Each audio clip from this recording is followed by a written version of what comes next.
गर्भावस्था में किस भगवान की पूजा करनी चाहिए? कौन से भगवान की पूजा करनी चाहिए? सवाल बड़ा अजीब है, लेकिन बहुत बार पूछा जाता है। और उसमें भी अगर आप पहली बार माँ बन रही है तो ऐसे काफ़ी सवाल दिमाग में होते हैं, दिल में होते हैं। और हमारा भी ये अनुभव है कि वर्कशॉप में जो गर्भवती माताएं पार्टिसिपेट करती है, हमारा संजीवन गर्भ संस्कार का वर्कशॉप है, उसमें काफ़ी माताएं ऑनलाइन भी भाग लेती है और ऑफलाइन भी पार्टिसिपेट करती है। तो बहुत बार ये सवाल उनके दिल में होता है और वो पूछती है कि मैं कौन से भगवान की पूजा करूं। देखिए, बात ऐसी है कि हर गर्भवती चाहती है कि उसकी आने वाली संतान श्रेष्ठ पैदा हो। वो चाहती है कि उसकी डिलीवरी नॉर्मल हो, कोई कॉम्प्लिकेशन ना हो, उसका आने वाला शिशु बुद्धिमान हो, सर्वगुण संपन्न हो। और ये होने के लिए जो भी उपाय उसे समझ में आए, जो भी उपाय कोई उसे सजेस्ट करे, फिर घर की दादी नानी भी अगर कोई उपाय उसे सजेस्ट करती है तो वो करना चाहिए, नहीं करना चाहिए, कौन से भगवान की पूजा करनी चाहिए, क्या क्या मैं करूं, इस तरह की बातें उनके दिल में, दिमाग में होना स्वाभाविक भी होता है। तो इसी सवाल को थोड़ा अच्छे से समझते हैं, किस भगवान की पूजा करनी चाहिए ये भी समझेंगे, और गर्भ संस्कार क्या होता है, गर्भावस्था में क्या करना चाहिए, इन बातों को भी इसी वीडियो में मैं डिटेल में आपको बताने वाला हूं। अगर आप प्रेग्नेंट है तो ये वीडियो बहुत ज़रूरी है, अंत तक ज़रूर देखिए। और अभी तक अगर आपने संजीवन गर्भ संस्कार को सब्सक्राइब नहीं किया है तो सबसे पहले वीडियो देखने के लिए, अच्छे वीडियोज़ देखने के लिए संजीवन गर्भ संस्कार को ज़रूर सब्सक्राइब कीजिए। नमस्कार, मैं डॉक्टर शीतल टोंगसे आपका बहुत बहुत स्वागत करता हूं। देखिए, भगवान की पूजा करना एक आस्था का विषय होता है और किसी भी इंसान के लिए, और उसमें भी स्पेशली प्रेग्नेंट लेडी के लिए, उसकी व्यक्तिगत आस्था बहुत इंपॉर्टेंट होती है। उसका व्यक्तिगत मत बहुत ही महत्वपूर्ण होता है और इसीलिए उसके व्यक्तिगत मत पर भी निर्भर करता है कि किस भगवान की पूजा करनी चाहिए। आमतौर पर गर्भवती महिलाओं के लिए शिव की पूजा करना भी बहुत अच्छा माना जाता है। भगवान शिव की अगर आप पूजा करते हैं तो ये बहुत ही अच्छी बात गर्भावस्था में मानी जाती है। ऐसा बताया जाता है कि स्वामी विवेकानंद जी की जो माता थी, उन्होंने भी भगवान शिव की पूजा की थी और उसी कारण से वो इतने तेजस्वी, बुद्धिमान और पूरी दुनिया पर जिनकी छाप है, इस तरह के अद्भुत व्यक्तित्व उनका निर्माण हुआ, जिसमें उनकी माता का बहुत बड़ा हाथ होता है। तो इस कहानी से एक बात तो साफ है, गर्भावस्था के दौरान गर्भवती माता जो भी करती है वो बड़ा महत्वपूर्ण होता है। और आमतौर पर ऐसा देखा गया है कि गर्भधारणा की खबर जैसे ही घर में आती है, जैसे आप बताते हैं कि आप प्रेग्नेंट हैं, घर के जो बड़े बुजुर्ग हैं, घर की दादी नानी, हमें काफ़ी बातें बताना शुरू कर देती है। वो बताती है कि घर में कृष्ण के बाल रूप की जो फोटो है वो हमने घर में लगानी चाहिए। और हम भी हमारे गर्भ संस्कार क्लास में बताते हैं कि आपने घर में मुस्कुराते हुए छोटे बच्चों की तस्वीरें लगानी चाहिए, ताकि वो तस्वीरें आपकी आंखों के सामने रहे। क्योंकि जब आप ऐसे हंसते हुए, मुस्कुराते हुए भगवान कृष्ण को अपने आंखों के सामने देखते हैं, जब आप भगवान कृष्ण के बाल रूप को देखते हैं, तो आपके मन में भी प्रसन्नता आती है और डेफिनेटली उसका प्रभाव आपके ऊपर होता है। इस बात का प्रभाव आपके गर्भस्थ शिशु के ऊपर भी होता है और इस बात का प्रभाव आपके गर्भस्थ शिशु के ऊपर होने की वजह से मनचाहा शिशु आपके घर आ सकता है।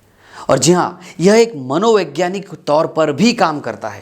ये बहुत इंपॉर्टेंट है। आज हमारे शास्त्र के साथ साथ हमारा विज्ञान भी इस बात को मानता है कि आप जो सोचते हैं, आप जो देखते हैं, उसका सीधा असर आपके गर्भस्थ शिशु पे होता है। और इसीलिए गर्भावस्था में भगवान की पूजा तो आपने डेफिनेटली करनी चाहिए। आप जिस भी भगवान को मानते हैं, जिस भगवान के ऊपर आपकी श्रद्धा है, उसकी पूजा ज़रूर कीजिए, ताकि आपके अंदर एक सकारात्मकता, एक पॉजिटिविटी आएगी और साथ ही आप प्रसन्न होंगे, आप खुश होंगे। और यही सब होता है हमारे गर्भ संस्कार में। जी हाँ, ये गर्भ संस्कार की जो विधि है, हमारे पुराणों से, शास्त्रों से, और आज साइंस ने भी ये बात सिद्ध कर दी है कि ये बहुत ही इंपॉर्टेंट है। और इसीलिए मैं आपको सजेस्ट करूंगा कि अगर आप प्रेग्नेंट है तो निगेटिविटी को आपको छोड़ना है। जिस भगवान के ऊपर आपकी श्रद्धा है उनकी पूजा ज़रूर कीजिए। अपने गर्भस्थ शिशु के बारे में कामना कीजिए। आपका गर्भस्थ शिशु किस तरह से आपको चाहिए, इस बात को ज़रा इमेजिन कीजिए।